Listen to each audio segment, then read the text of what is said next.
Hi, Rayne. Okay, I've got your work up here. I think it's a good start, definitely. Let me just pull that out here. I want to get this in the window here so we can see everything we need to see. Yeah, I do. I think it's a good start. I do. I think that the one thing I would recommend is this. Well, actually, I've got a couple of recommendations. Now, if you jump up in our on our thread here and take a look at Patrick's example, he has decided to design the spine, the back cover, and the dust flaps. And I think that's a really good idea. That way you can just kind of mock this up and photograph it as an actual book for inclusion in your student portfolio if you elect to do that. So consider designing the dust flaps, the spine, and the back cover as well. In terms of this particular presentation, I think it's a good start. Check that image right there. That definitely looks like a low resolution image. I don't know if that's composited with the water, but you want only high resolution images. Otherwise, it's just not going to be successful. And if you do use a low resolution image in the composite, it wouldn't be looked on favorably in a portfolio. So only high resolution, very, very high quality images with no evidence of pixelization or compression artifact.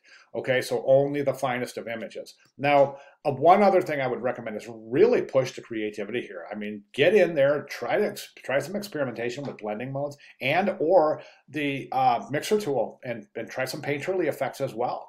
I mean, you've got an arsenal here. Let's start using it. I mean, I really mean it. I mean it, Rayne. I mean, you've got so many tools that we've learned in the last couple of weeks. Let's try to push these in really creating an interesting and super compelling. And I think it is. I think it already is interesting. However, I would say that for the intent of the class, I think what I'd like to see more evidence of experimentation with some of the different tools in order to push the visual engagement to a higher degree. I think the typography is handled pretty well. Right now, you should have a space after that colon right there, and I would recommend capitalizing Herman Melville, the first letters of Herman Melville. Okay, and don't forget, you can address this thing up too with a couple other things. I think Jay had something on his example that was really interesting. This little stamp, anything that you can find, and you can add something like this, type bestsellers or anything like that, or available, anything like that. You can really just start doing some visual research to try to make this look as much like a book cover as possible. Okay, so those are my recommendations. If you have any questions, let me know. But yeah, those are my immediate recommendations. So again, let me know if you have any questions. All right, great. Thank you very much. Actually, Rayne, I just noticed something. I was done. I stopped the video and I looked at something. I just got done saying this is a good typist, but now the more I think about it, I'm not so sure it is. And let me tell you why. I think stylistically it works. The problem I'm having is it's really difficult. Now, assume that we're not familiar. Now, we can look at this. We can kind of put it in context. So we see the whale, we see M, we see Dick. We say, okay, that's Moby Dick, right? But if we take a look at this and we're not familiar with the story, this is really, really difficult to read. That almost looks like an A.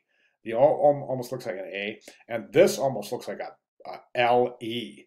So Moly Dick. Do you see what I'm saying? Or Mally.